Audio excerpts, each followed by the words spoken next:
the IONS podcast. My name is Cam Dales. I'm co-founder and president of Peak Energy, and I am super excited to introduce our next guest.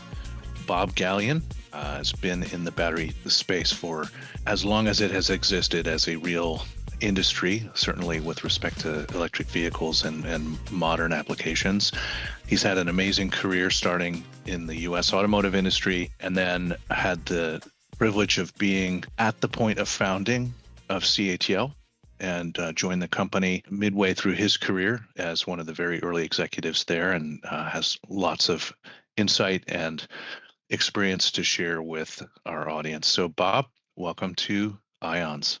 Okay, and thank you. This is an honor for me to join you. Of knowing you for several years and seeing what you've done in your own career. I'm anxious to participate in your podcast, and it's people like you that make a difference in the world, and I'm proud to be a part of it. You've done a lot, you've seen a lot, you've been part of the industry as it's grown from immaturity to one of the most important industries in the world, I think. Well, Cam, it all started back at Ball State University, place where David Letterman went to school. He was a weatherman and later became a comedian. Well, I'm not a comedian. I'm older life now, 48 years in the industry. I'm a person that turns technology into cash. They call us industrialists, but every industrialist has an interesting history. I originally wanted to be a surgeon, and so I educated in the fields of several different science disciplines. Number one, I got bachelor's degrees in biology and chemistry with minors in math and physics, and later went back and got my master's degree in chemistry. During that time, I met my beautiful wife, who between us made 3 beautiful children. Now I have 8 wonderful grandchildren. And part of the passion I have for the battery industry, it's one of the few products on the planet that can save the planet in terms of producing pollution. It reduces it significantly. And I'll tell a little bit of story about someone that I met in China that maybe made a huge impact on my thinking while I was in China. But it all started out when I was what they called an 89-day wonder. An 89-day wonder is a college student that works in a UAW plant, but they don't come into the plant on the 90th day. So you sign a contract that says, I will not step foot on the plant, because if you do, you become a UAW member and they can't toss you out. So it's an agreement signed up front. But interesting. While I was working at Delco, you put yourself through school by working on an automotive line. That and working in the hospital for 4 years. I had the opportunities to work on the geriatrics ward, emergency room, and surgical units. So over those 4 years, I got quite a bit of experience in the medical field. But I went to work for Delco Ramey Division of General Motors, started out working in an analysis laboratory, doing all kinds of chemical things that needed to be tested and understood in terms of composition of analysis, doing compositional analysis and those types of things. But they soon said, well, my gosh, Bob, you really enjoy this battery stuff, so why don't you go into batteries? So I went to work in the advanced engineering group, where the very first job that I started with that was doing mathematical modeling and with General Motors research. Dr. Hiram Gu and I were the very first math modelers that use mathematical modeling in battery technology. How hard could it be? I mean, it's a battery. It could be very, very simple, right? Like it's just the plus and the minus. But it was very interesting. The first 2 years that we did that, we saved $20 million in lead in the lead acid battery, and then we made it even more essential for use in mathematical modeling by throwing in the dynamic reactions that go on inside the battery. So we learned so much so fast that we soon were saving much more money than that. And before I got transitioned back into product engineering, where I worked in several different jobs, actually a total of 17 jobs in 21 years, because the engineering team found, well, this guy's got some talent. We're going to put him on the fast track. So I had to work in every position in the battery group, including plant layouts, plant construction, equipment design. So this would have been in tooling, like the 1970s and 80s at GM? This would be during the 1980s, yes. Yeah. And it was the battery division was all lead acid at that point, just starter batteries essentially. Yeah, it was all. Yeah, no? It was all. It was mainly starter batteries, but And did Just a GM funny do all the story. manufacturing of the batteries themselves, or They did they were the outsource world's that? largest. They were the Okay. world's largest during that time period. Yes. Hmm. So my son has a funny saying. He says, "Well, Dad, you're the only guy I know that worked for the world's largest battery manufacturer twice, two different continents, and two different decades." So, so the numbers are twos across the board. So, Maybe GM will regain the crown at some point. Kirk Kelty and the folks over there seem to be making a big push. well, I had the honor of working with Kurt at the battery show this year. He was Mm, on. I had to introduce him as our first keynote speaker. So we had a few comments about the new LMR mhm, technology that they're working on at GM. It was an interesting progression during the 1980s because I had the great opportunity to start up the world's largest separator manufacturing plant after I left working the job at General Motors Research doing math modeling. The next big noteworthy topic was starting up Intech Manufacturing, which was the world's largest mm. separator manufacturer, and it was a dedicated supplier to General Motors. So right after I finished that up, some boss came in, tapped me on the shoulder, said, "I need you to go to California. You're being reassigned to a special project called the Impact." And I said, Mm. "Well, that's a horrible name for a car. Why would anybody name a car Impact?" I said, "That's Well, stupid." But it I, goes I along went with the ahead. Chevy Nova, right? No go. Yeah, yeah, well, a little bit. Exactly. But I had the great honor of working with Dr. Paul McCready out there in California, which he's one of the smartest people on the planet. And some people call him the father of the drone because he out at AeroVironment produced drones, and that's where the beginning of the drone revolution really started. Was out there at AeroVironment during the time period that Dr. McCready was there. But then I continued on into the 1990s, converting the Impact into what they called the EV1, the book Who Killed the Electric Car, and Yeah, yeah. yeah, and the movie Who Killed the Electric Car. Some of that is accurate, some is not. What was your role in the I EV1? was the lead battery designer for the Oh, wow. EV1, And and what was the battery interesting chemistry that is you were lead using there? acid. Lead Lead acid acid. batteries. Yeah, that big heavy chunk of What lead. was the range on an EV1? I drove the EV1, the prototype, 183 miles one day Oh, wow. at Okay. 30 miles an hour. So I got on the Okay. GM Milford Proving Grounds track, and they've got that circular track there. So I got on that track, and I told the guy that was collecting the data, "You better make sure you go relieve yourself before we get in the car because we're not stopping until the car runs out of electrons." And it was 183 miles and 6 hours and 3 minutes later. So Wow. it was. So Uh, it's more than two times the eventual Nissan Leaf range. Yeah, and a fraction of the cost too. I Right, will never right. forget 15.3 kilowatt hours. So it must have been an exciting time to be part of this renegade group at General Yeah. Motors, the largest car Yep. company in the world at the time, I'm sure, right? Hmm. Right. Thinking about a different way of architecting a car, electric. What was the feeling of the team? And it was obviously separate from the mothership, but how did that all come together? Well, it's interesting, Cam, that vehicle was claimed to be the second most complicated device ever built by mankind at that time. It Oh, was an really? amazing machine built with 7 different computer systems. So it was sort of the first integration of, I'll call, computational controlled vehicles, Mm. because you had 7 different control systems run by computers that all talk to each other. And And those vehicles, why did the car need such complicated controls? Was it something about the electric drive, or this was a conscious effort to basically push the state of the art of controls engineering, fly by wire, all that stuff, which was happening at the time? no, you had control systems for, well, think about it, Cam.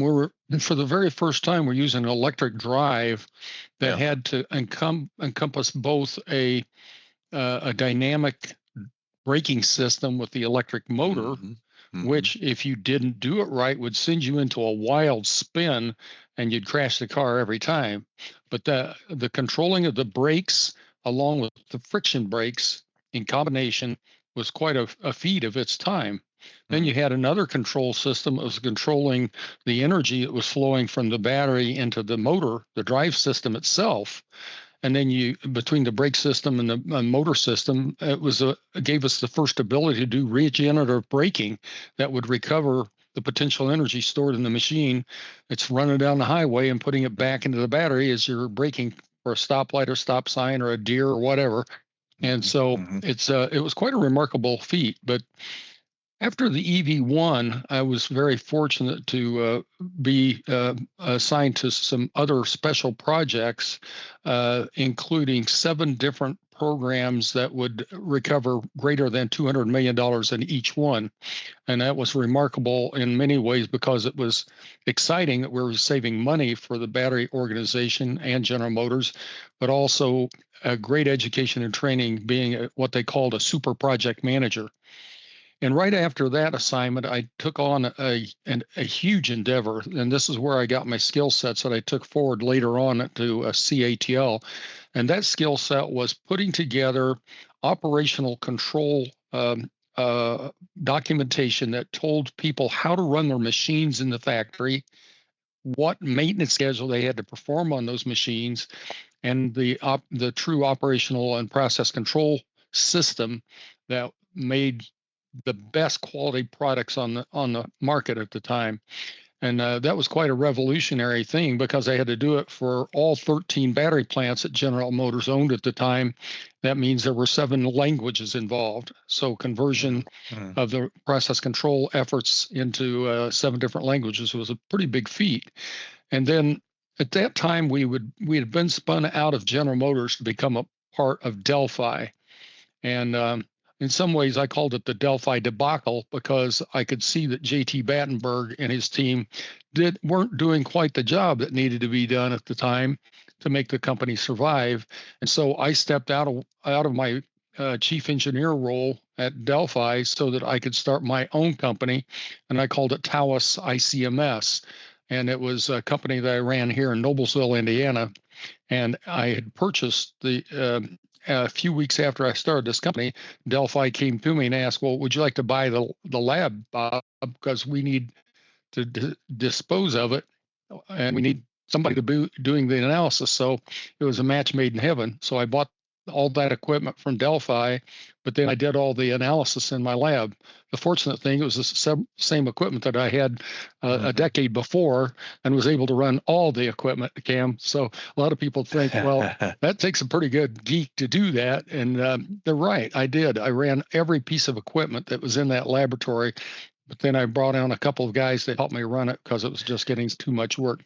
So this was your first uh, experience with entrepreneurship. Sounds like.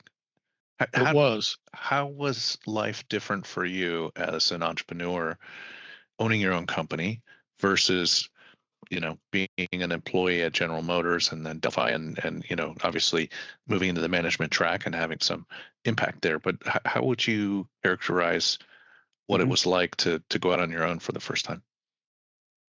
It's a load on your shoulders, Cam, because you know that every employee that you got working for you has got to put food on the table, a roof over their head, and the kids' clothes on their back, right? So Hmm. everyone that's working for you has a need for you to be successful. And that really drives you. It really forces you to work hard, think hard, and do the right thing at the right time. Never mind, I was putting 3 of my own children out of high school through college at the time.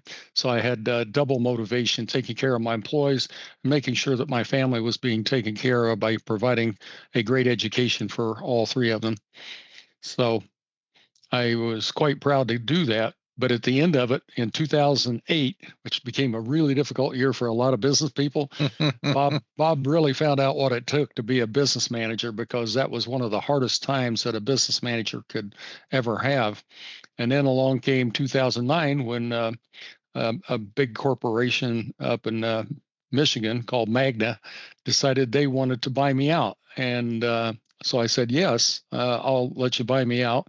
And then the owner of How the did you company, make Frank, that? How did you make that decision? Because that's always one of the yeah, hardest calls that any founder can make is when is it time to let somebody else take care of the baby for a while? Well, the offer was sweetened up by Frank Stronach, who was the owner of Magna, his original founder of Magna. He said, Bob, I would like to buy your company and start a division called Magna E-Car, and we'd like for you to be the president of the battery division. And I took him up on that offer because how else could I take the skill sets that I'd learned up until that point in time and build a larger amount of knowledge as well as contribute to the better ecology of the world than to allow a large corporation to buy me out and I'd go run the operation. Mm-hmm. Never mind, I signed a contract saying that anybody that worked for me could work for the new corporation at Magna. So I took care of my people and I took care of my children as my son came and worked with me. So it was a good deal for everyone. So yeah, let's change gears a bit. So when was the first time you ever worked with a lithium ion battery? It must have been around this time that technology was starting to emerge onto the scene. We were working in the early days of lithium back in the time. Interdel was the company. Inter and then Dell comes for Inter One and Delphi or Delco-Remy. I mean, and it was interesting at that time. My cohort that was working on the motor program at Delco-Remy, he and I talked about, well, who wants to take on what? So I took the lead, he took the lithium. That was the first time I'd been exposed to lithium. So we continued to do the materials analysis on the lithium batteries, even back in the earlier days. But actually, when I first started building lithium batteries was at Magna E-Car. And we had a good team. I had about 300 engineers in the Austrian area. And also I had a group in Aurora, Canada, and also in Auburn Hills, Michigan. So I sort of lived on an airplane for about 3.5 years, going between three sites, between U.S., Canada, and Austria. And what did you think at the time? Did you think lithium-ion batteries would be the future, really, of energy storage? And where did you think the industry was going to go? I was certain it was going to go lithium because it had a much higher energy density than anything that we could make in lead by far. I know the energy density for the EV1 battery, because we had to have good cycle life, was only 29 watt hours per kilogram. That was for the EV1 product. But there is one funny story, Cam, and you'll kind of laugh about this one, is that the difference between the EV1 battery had 19 plate elements in it, and we also had a 27 plate element that we made for the Ford Ranger program. And what was interesting, in fact, believe it or not, I used this as a prop at the battery show this year, the original EV1 prototype in my hand. And this battery being the EV1 with only a 19 plate element, and the battery that we used for Ford Ranger being a 27 plate element. I had a guy call me up while I was president at Magna E-Car, and he says, hey, Bob, we got this old pickup truck that we bought from a lady down in Texas, and it's got lead acid batteries in it. I said, I'll be right over. So I looked at the battery. I said, I built that battery in Muncie, Indiana myself. I know where that battery came from, but I don't know until I think about it a little while why it lasted over 13 years as a lead acid battery, and it still had over 85% of its rated capacity. And these are the same kind of targets we're achieving today with lithium, but we achieved it with lead. And the secret, Cam, is current density. The amount of current density, it was exactly the same plates that went into the EV1 versus the same plates that went into the Ford Ranger. The only difference is you spread the current density over 29 plates versus 27 plates versus 19. So that's just a funny sidebar conversation. But anyway, back to the years of Magna E-Car. After working there for 3.5 years, I had asked Don Walker, our CEO, if he wouldn't mind allowing me to start operations in China. And he said, no, Bob, I don't want to spend money in China. I said, but Don, that's where the growth's going to be. They've got 5 times the population that we have in this country, or this continent, actually. And he said, no, I don't want to put money in China. I don't want to work over there. So that was in October of 2011. I happened to be going to China in 2011 in December to give a paper on behalf of SAE International. And at that point in time is where I met Robin Zeng. Dr. Robin Zeng was Yichun Zheng is actually his Chinese name. Robin is the most fascinating person I'd ever met, and he and I thought a lot alike. And he said, Bob, I'd really like to work with you. In fact, I want to invite you to dinner with some of my engineering managers. And I said, well, sure, I'm going to be on vacation tomorrow, so I'll just come and have dinner with you. So I walk in the room, there's 56 guys there. I said, Robin, I thought you said you had a few people for me to talk to. And he said, I said, my engineering managers. I said, he said, a lot of engineering managers. He said, yeah. He said, it's all the vice presidents and directors are back at the shop running the operation. But I wanted to have dinner with these 56 guys. And I said, will you set me up? He says, how can you tell? I said, there's a copy of Batteries International magazine on the center of each of the tables. And my ugly mug was on the front cover of that year in October of the Battery International magazine.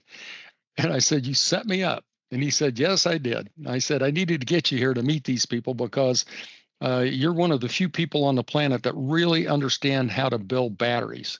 And I would like to have the opportunity to work with you. And he says, I'll meet you in Cupertino, California next April because I'll be coming to the United States and let's talk about working together then. So I had a few months to think about it. And when we met in Cupertino, we came to agreement that we'd work together. And by July 1 is when I started working at CATL. And that's when the fun really started. So I'm curious about this moment because I think it's fascinating how people come to the decision to make major changes in their life. I remember the exact moment when I decided to quit my job as a VC and start Peak Energy. I remember exactly what happened at that time. Mm-hmm. When did you know that you were going to make this quite drastic change to your life and take Robin up on his offer? Do you remember the exact moment? And we shook hands, and as we walked away from the table, I said, "I'll be in China to start working with you in July." So I presumably you made a decision before you shook hands with him, right? When did you make the decision and why? Because it's not a trivial thing to particularly in 2012 to make the decision to leave your career behind in the in a series of important American companies and join this guy Robin on a journey who knew where it was going to go in China, which was really just still emerging at that stage, right? A lot of development still to go, unknown how that's going to happen, impact on your family, everything else. When did you make the decision and why? Like, I'm interested in the exact moment when you resolved, yeah, I'm going to go do this. Well, it was during the discussion that we were having there in Cupertino that I made the final decision, but I pretty much made up my mind because where else could you have the biggest impact on the ecology of the world? Cam, I'm not a tree hugger by any sense of the imagination, but based on my career, everybody says, you get stuff done, Bob. You just do it. It's just brute strength and intellect that drives you. And when I sat down at that table with Robin and I looked into his eyes and could see the passion that he had for the work that he does.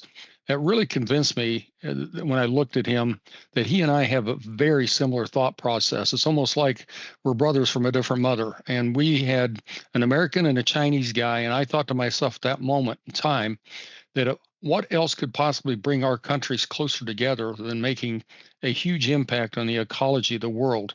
Actually building stuff that would reduce pollution worldwide. It was interesting. I met up with Robin a year ago in July, and he said, Bob, we did it. We built an empire that made an impact on the world.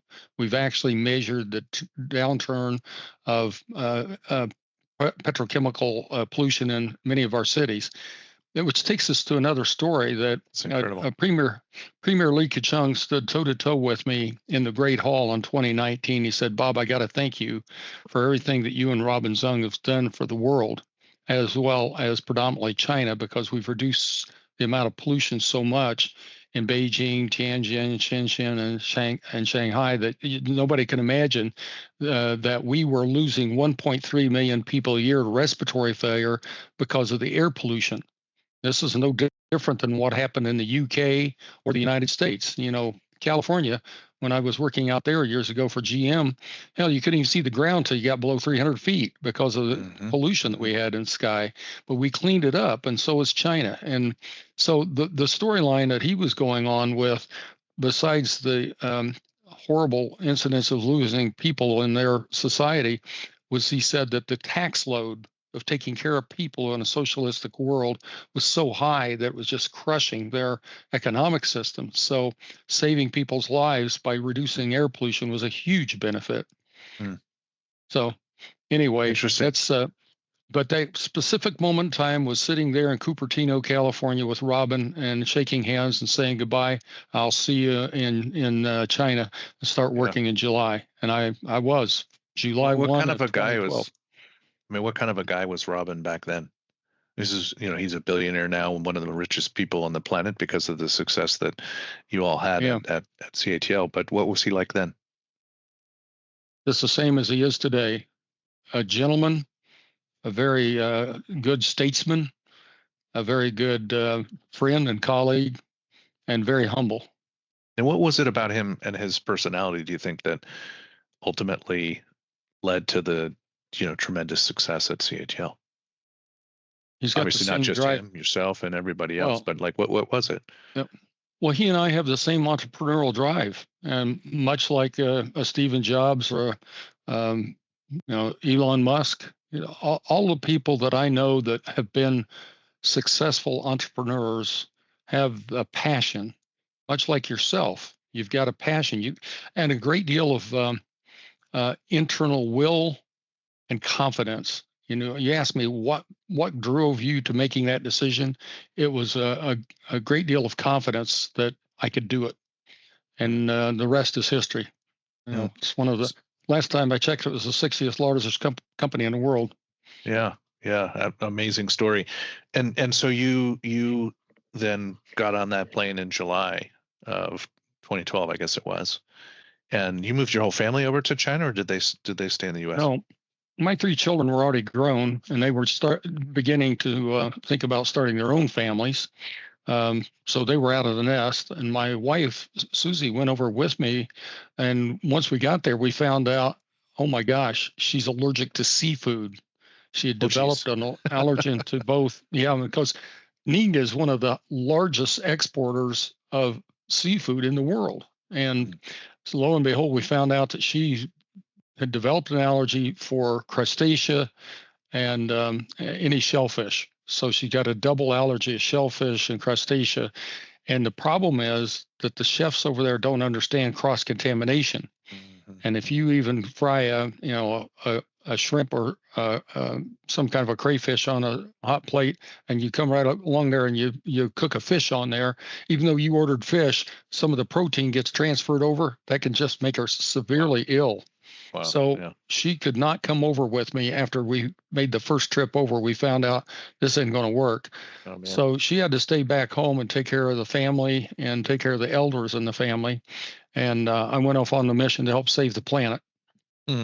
What was the first, what were your first days like at CATL? And what was your impression of the company and the team at that stage? How far along was the company? Well, CATL had been incorporated back in 2011. The paperwork had already gone through, but they were waiting for just the right time to pull the trigger to start working as a functional company. So in roughly November of 2012, Robin asked his friend Huang Shilin, who at that time had also been working at ATL, to move over to take the job of CEO, and I walked over to take over the role as CTO. So Robin walked in my office. It was the funniest thing. It was December 1st of 2012. And he said, Bob, I'd like for you to move over from ATL to CATL, because my first 5 months there, I was working at ATL as the president of business development and let's say product improvements and those kind of things. So When I moved over on December 1st, Robin came back 2 weeks later and he said it worked. I said, what worked? He says, we had 300 engineers sign up from ATL to come over and start working at CATL because we needed a seed group of engineers to start. So I had 300 engineers within 2 weeks from Robin asking me to come over. And I said, you set me up again. He said, yes, I did. And I said, I'm very thankful of it. So, and so when you went over, was the plan kind of in motion already to spin off CATL to go after EV batteries, as I understand it, from ATL, the original parent corporation? Was that the plan already at that stage, or how did that happen? It was the plan because number one, you could not have ownership in CATL being a foreign entity like TDK had a predominant share of stock. In fact, at that time, I think it was 68% shareholder equity in ATL. Well, you have to go back in history and see that there wasn't a great relationship between China and Japan, because back pre-World War II, all the way from World War I time frame up to World War II, there were some atrocities committed against the Chinese people by the Japanese, and it just didn't settle well with the Chinese government. So the Chinese government mandated that all business that would be associated with EVs be predominantly shareholder equity of Chinese people. So everybody that it was kind of not that different from what we're seeing today here in the U.S. with fiat restrictions and kind of ownership controls, etc. Funny how history repeats itself. Did we learn something from the Chinese, you think? I think so. So anyway, I interrupted you. Keep going on the. So you got 300 people to sign up, go on this adventure. 300 people signed up, and we got things started. We started developing designs, looking and doing fundamental research. But the primary mission, Cam, was you can't build an empire like CATL without building great quality. This is where the Northvolts, ACC, I go down the list of all the failures that I've seen over the last couple of years, and they're all associated with not being able to make good quality. So my main mission as a CTO was to train my engineers how to make parts per billion failure rates while making gigawatt level productions. And that was the most remarkable, difficult feat in battery history as far as I'm concerned. And my engineers did a great job. They just knew how to pull the strings. And then it was funny, Robin comes into my office again in the December of 2012, and he says, or 2013, excuse me. He says, Bob, get ready. When you come back from Christmas break, you've got 2,000 engineers to train. I looked at him, I said, seriously? He said, yes, seriously. I said, what do you want me to train them in? He just kind of stared at me real quick. I said, molecular orbital theory, crash testing. He said, yeah, and everything in between. So the next 9 months, Cam, that's all I did was educate and train. We did a morning session, afternoon session, and evening session, and we were able to get the right engineers trained in the right way to address the topics all the way from molecular orbital theory, making great molecular structures for building active materials, all the way through crash testing. I think some of my more fun sessions. You're basically a teacher, Bob. Is that right? I am. And they still got the films at CATL. Yeah, they still got all the training videos that they recorded that I was training our engineers on. So not only the past generations, but present generations can learn from it just as well. Amazing. So you brought up active material design. So, obviously CATL has business and interest all the way sort of from the mine all the way to the car. I've heard you in the past talk about the importance of, owning the material layer in the stack of the technology. Is that, did I get that right? Do you want to comment on that? Yeah. Oh, absolutely. In the early years, even during the time at ATL, the structure of the organization is such that the guys at ATL And the guys that got spun out to go to CATL recognized the importance of the raw materials supply chain. And this is where a lot of people get it wrong, Cam. They think that China had a master plan of beating the world in batteries. No, that's not what happened. It just happened because over the last 30 plus years, all of the world sent their consumer electronic product requirements to China. And in order to build consumer electronics, you need batteries, and to build batteries, you need the raw materials. To build the raw materials, you have to have mining and conversion processes. And China built that over a period of a couple of decades before we actually launched EVs. So it was a matter of them scaling what they already had in China in order to build the batteries that. And they didn't have all the raw materials. Those raw materials are being shipped in from all over the world. And the key point there you just made is that the sourcing of those raw materials come from the companies that have the ability to convert the raw materials into something that can be built into battery materials. We don't have that in the United States, and that's why we're so far behind right now. We just did not build that infrastructure. Yeah, I was going to ask you about that because clearly there's been a big push to try to reshore over time, a strategic industry like the battery industry into the United States, and let's call it the Western world in general. And you made the point that this wasn't created from scratch in China. There's decades of ecosystem that had been built up through the consumer electronics industry, battery technology through that, the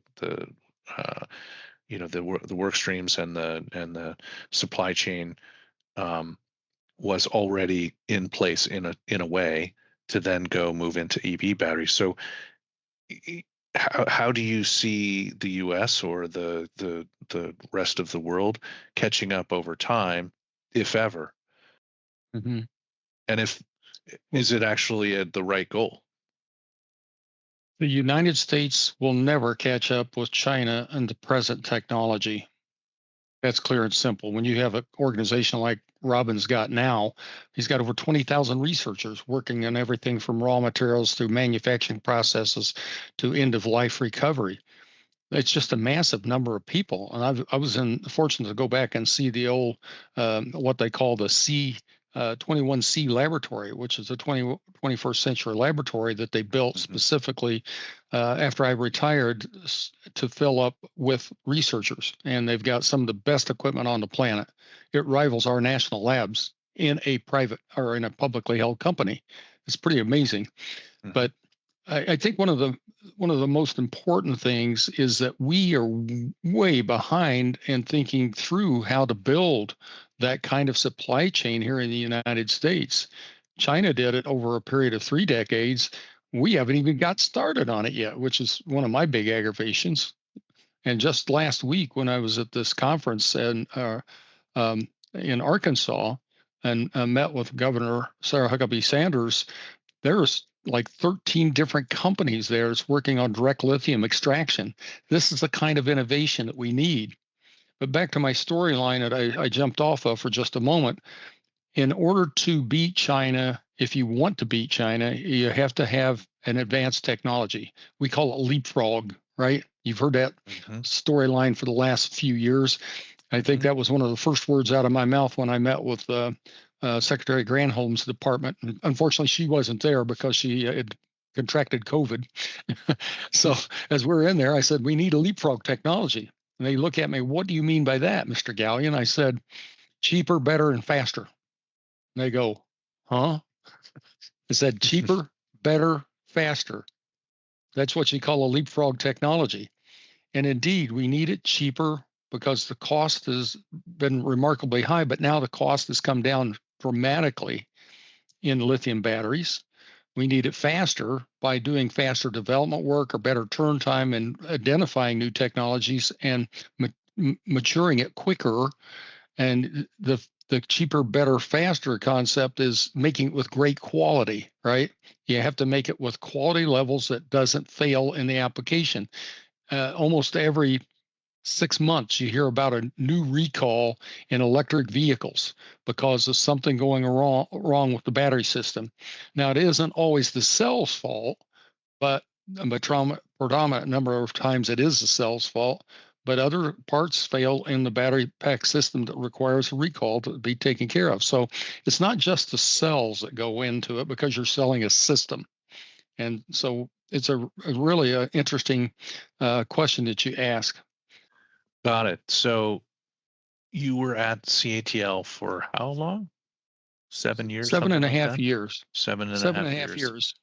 And but it was a really interesting time. And within the last, I'd say, 6 months of my tour of duty, I knew I needed to get back home because we had some elders in the family and we'd had 7 grandchildren born at that time.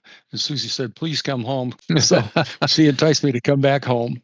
But during that last 6 months, Cam, I went into Robin's office and I said, Robin, I would like to do some safety audits. I want to go to the factories. I want to look and see what they're doing because every factory is slightly different in some way, shape, or form because of plant layouts or new technologies that had emerged. But it was probably the most productive months of my life by going to the plants and identifying things that needed to be fixed or corrected. In every factory that I've ever been in, they need a massive safety audit. But these plants were really good. But I found little things, and I put it into buckets of 5 different categories. But I only found 2 or 3 what I'd call class 1 safety failures that needed to be fixed. And most of those were because of something that had happened nobody noticed, like a leak in the NMP recovery system of one of the plants, and it was above the flash point when I identified it. So I said, shut down the line, everybody get away, let's ventilate this space without making any sparks, or somebody's going to get hurt really bad. All the way to things like an outside ladder that because of earth shifting or because of the ground resettling or whatever had broken away from its mooring that needed to be replaced. So those are the kinds of things that I would find in these safety audits that would be harmful to someone's life. But most of the safety things were simple things like trip hazards or filtration systems that needed to be made better. Laser welding, a lot of people don't understand laser welding can produce really hazardous particles that will explode if they're not properly remediated. So those last 6 months of CTO there at CATL was some of the most rewarding in my career. And then when I retired, Robin asked me, Bob, would you please come back and continue the mission of improving our safety practices?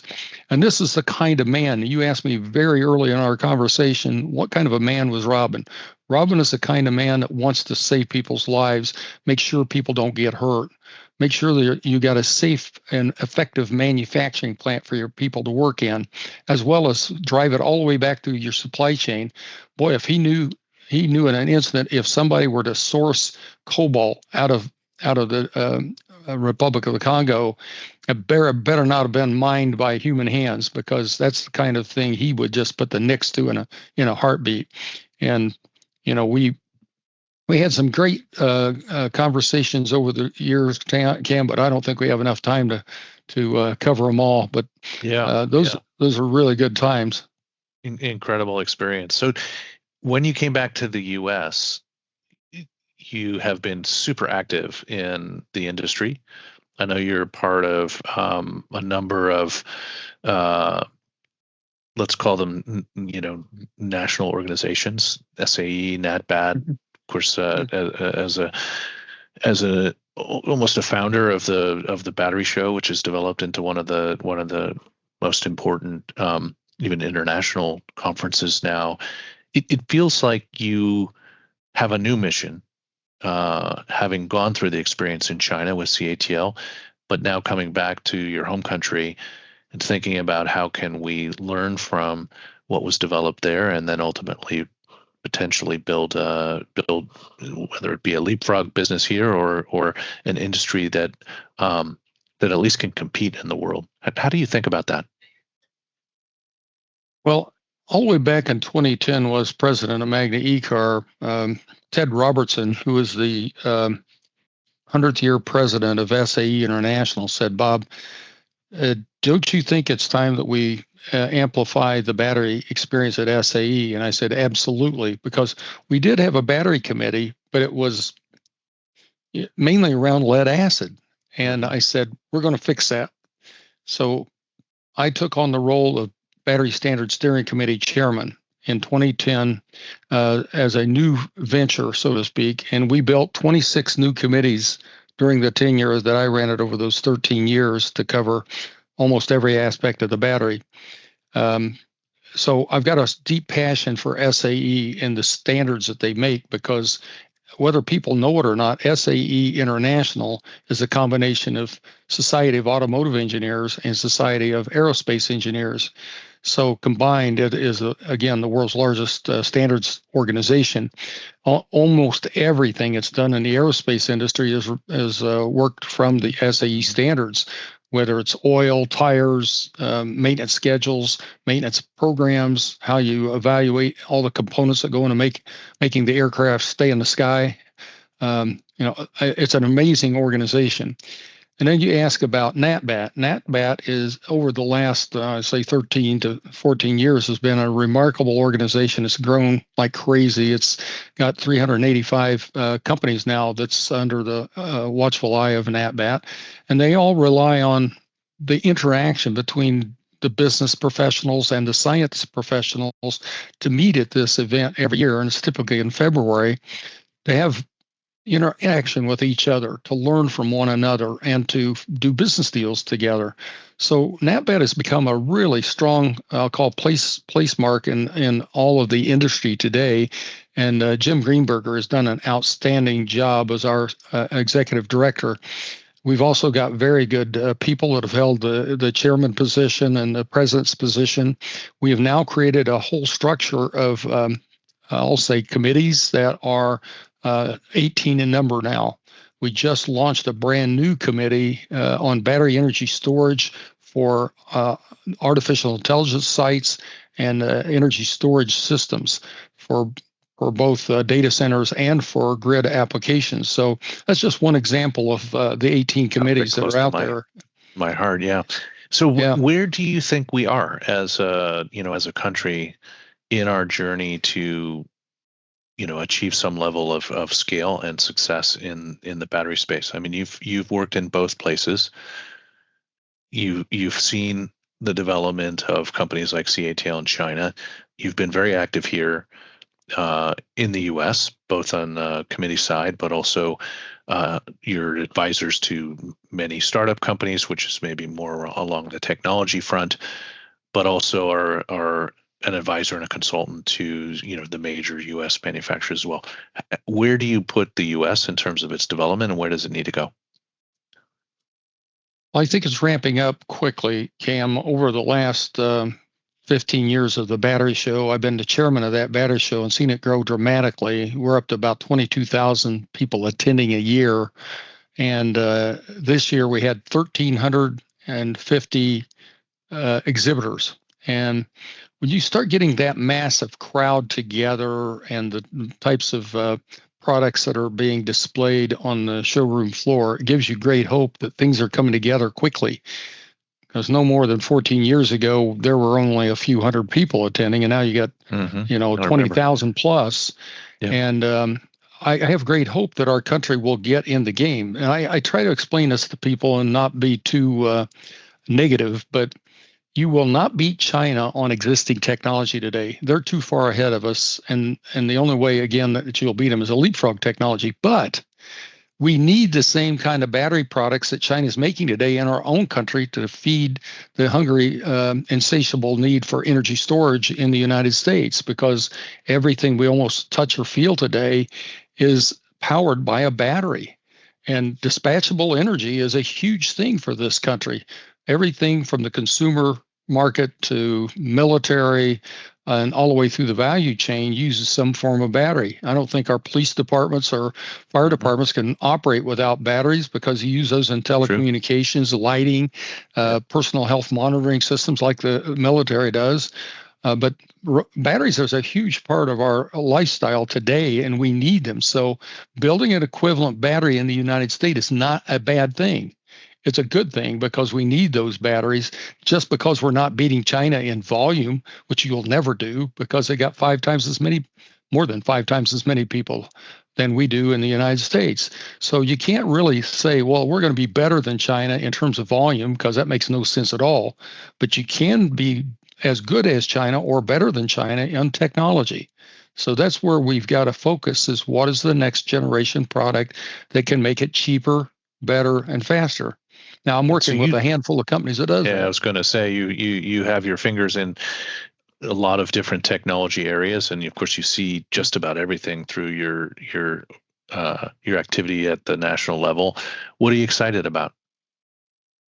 Well, I just came back from Tallahassee, Florida yesterday, and there's a remarkable small company down there by the name of Persica that has made the best battery I've ever seen. I am not kidding you. It is amazing what it has done in terms of solid state chemistry. Now, if you don't like solid state products, then there's other companies out there that are working on some breakthrough technologies here in the United States. One of them is Linova, that's making a polymeric cathode, and they have a flammable electrolyte system using a three-dimensional anode. Those are kind of companies that are amazing. Then you've got some of our, I'll call friendly nations that are working with us, such as Australia. I've got at least 2 companies down there that are very interested in coming to work with the Americans on graphene manufacturing. The Graphene Manufacturing Group is an example. And another one is Lava Blue, that's making highly purified alumina. And highly purified alumina is what we use to make the coatings that go onto the separators, to make them somewhat impenetrable to dendritic growth, and to protect it from the heat that's generated from shorts, keep slowing it down so that it doesn't propagate quickly. So there's a lot of hope here, Cam. It's not a story of doom and gloom. It's actually one of looking forward to great new technology breakthroughs. And there's lots of companies here in the United States trying to do that right now. Fantastic. Well, Bob, I think we're at the end of our time here. We should wrap it up, but very much appreciate you sharing your experiences. You've had an incredible career, and still have an incredible career that you're active in now. I think you're an example for all of us as we move through our decades of work, mission driven, trying to do something that makes an impact on the planet, staying intellectually curious, and focused on technology moving us forward. So it's been an absolute pleasure to have you on the podcast, and I'm hoping to see you in person here shortly. Well, in your travels. Cam, thank you. Yeah, well, thank you so much for the opportunity to be on your podcast here, Cam. It means a lot to see you again and have a nice, friendly chat. I could leave the audience with just a few last comments, and those would be: keep the passion, keep the burn in the belly to be a self-learner, self-teach yourself. I've had a blessed career with all the opportunities I've had laid in the lap. And as my son says, Dad, you made more batteries than any human on the planet in both lead and lithium. You should be proud, retire, and spend time with the grandkids. But it's really hard to separate what you've been doing for the last 48 years from what you're going to do in the future. It's a very difficult thing to do, and I'm hoping to stick it out for just a little bit longer so I can antagonize my accountant by having more than 40 1099 NECs. Well, good luck with that project. Thanks again, and we'll talk soon. Thank you, Cam. Take care.